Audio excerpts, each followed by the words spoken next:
জানিয়ে দেব হাতে থাকা সর্বশেষ আপডেট, আন্তর্জাতিক সংবাদগুলোর শিরোনাম, এরপর বিস্তারিত। যুদ্ধে যুক্তরাষ্ট্র ও ইসরায়েল পুরোপুরি ব্যর্থ, আরও জানিয়ে দেব।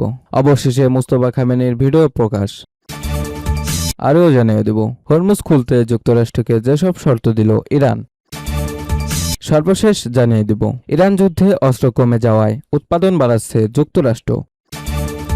যুদ্ধে যুক্তরাষ্ট্র ও ইসরায়েল পুরোপুরি ব্যর্থ। ইরানের বিরুদ্ধে চলমান যুদ্ধে যুক্তরাষ্ট্র ও ইসরায়েল তাদের লক্ষ্যে অর্জনে পুরোপুরি ব্যর্থ হয়েছে, এমনটাই দাবি করছেন দেশটির ইসলামিক রেভলিউশনারি গার্ড কর্পসের তেহরান কোরের ব্রিগেডিয়ার জেনারেল হাসান জাদে। কাতার ভিত্তিক সংবাদ মাধ্যম আল জাজিরার প্রতিবেদনে বলা হয়েছে, ইরানের সংবাদ সংস্থা তাসনিমকে দেওয়া এক বক্তব্যে হাসান জাদে বলেন, জনগণের শক্তি এবং বাসিদ বাহিনীর সর্বাত্মক প্রস্তুতি ইরানকে অঞ্চল ও বিশ্বের অন্যতম শক্তিশালী দেশের পরিণত করছে। তিনি আরও বলেন, যুক্তরাষ্ট্র ও ইসরায়েলের নেতাদের বারবার ব্যর্থতার বিষয়ে এখন জনগণ, বুদ্ধিজীবী ও সাধারণ মানুষের কাছে দেওয়ার মতো কোনো জবাব নেই। অন্যদিকে হরমুজ প্রণালী আবার খুলে দিতে যুক্তরাষ্ট্রকে বেশ কয়েকটি কঠোর শর্ত দিয়েছে ইরান। দেশটির জাতীয় নিরাপত্তা পরিষদের সচিব মোহাম্মদ বাঘের জলঘাদর এসব শর্তের কথা জানিয়েছে। ইরানের রাষ্ট্রীয় গণমাধ্যমে প্রকাশিত এক তালিকায় বলা হয়েছে, হরমুজ প্রণালী খুলতে হলে যুক্তরাষ্ট্রকে প্রথমে নৌ অবরোধ তুলে নিতে হবে, সামরিক বাহিনী প্রত্যাহার করতে হবে এবং যুদ্ধ স্থায়ীভাবে বন্ধ করতে হবে। এছাড়া সংঘাতে ইরানে যে ক্ষয়ক্ষতি হয়েছে তার ক্ষতিপূরণ দেওয়ার পাশাপাশি বিদেশে জব্দ থাকা ইরানের সম্পদ ও মুক্ত করার দাবি জানিয়েছে তেহরান। জলঘাদর বলেন, এগুলো ইরানের জনগণের দাবি। 160 দিন ধরে তারা এসব দাবি জোরালোভাবে জানিয়ে আসছে। অবশেষে মোস্তফা খামেনির ভিডিও প্রকাশ।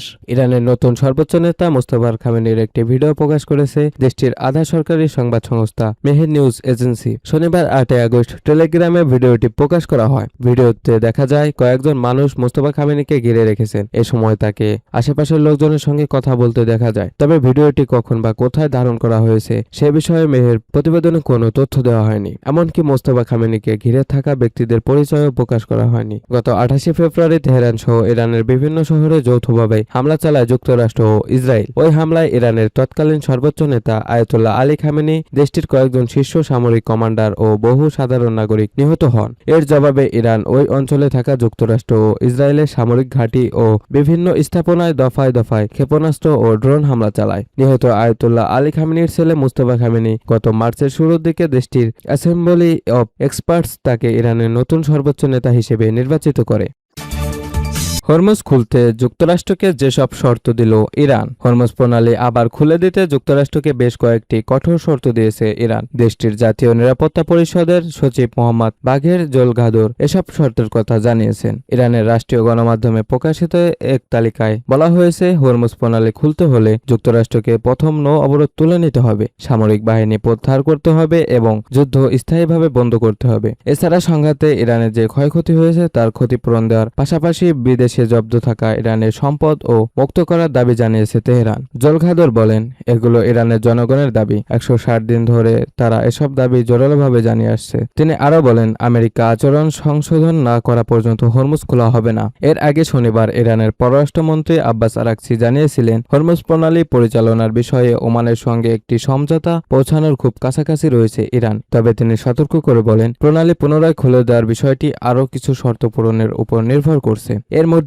অন্যতম হল, জুনে দুই দেশের মধ্যে হওয়া সমঝোতা স্বাক্ষর লঙ্ঘনের জন্য যুক্তরাষ্ট্রকে সংশোধনমূলক পদক্ষেপ নিতে হবে। ওমানের পররাষ্ট্র মন্ত্রণালয়ও জানিয়েছে, এ বিষয়ে ইরান ও ওমানের আলোচনা ইতিবাচক গঠনমূলক হয়েছে। শুক্রবার ইরানের রাষ্ট্রীয় সম্প্রচার মাধ্যম আইনজীবী আইআরবি জানায়, দেশটির আইন প্রণেতারা ওমানের সঙ্গে একটি সম্ভাব্য কাঠামোগত চুক্তির বিষয়ে মোটামুটি একমত হয়েছেন, তবে চূড়ান্ত অনুমোদনের জন্য তারা অপেক্ষা করছেন।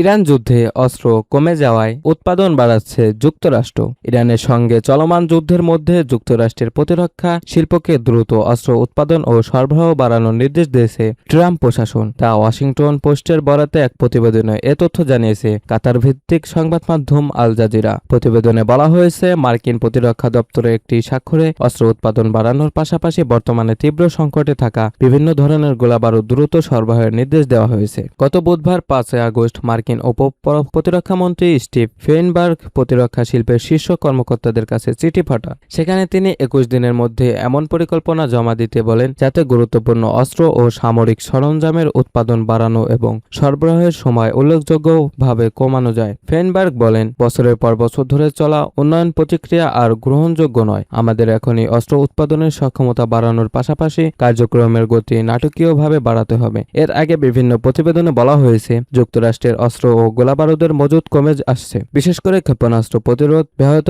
প্যাট্রিয়ট ইন্টারসেপ্টরের ঘাটতি নিয়ে উদ্বেগ তৈরি হয়েছে। তবে এই খবর উড়িয়ে দিয়ে মার্কিন প্রেসিডেন্ট ডোনাল্ড ট্রাম্পের আগে দাবি করেছিলেন, যুক্তরাষ্ট্রের সেনাবাহিনীর কাছে বিপুল পরিমাণ গোলাবারুদ রয়েছে। সামাজিক যোগাযোগ মাধ্যম ট্রুথ সোশ্যালে তিনি বলেন, প্রয়োজন অনুযায়ী বিপুল পরিমাণ অস্ত্র ও গোলাবারুদ তৈরি করে যুক্তরাষ্ট্রে পাঠানো হচ্ছে।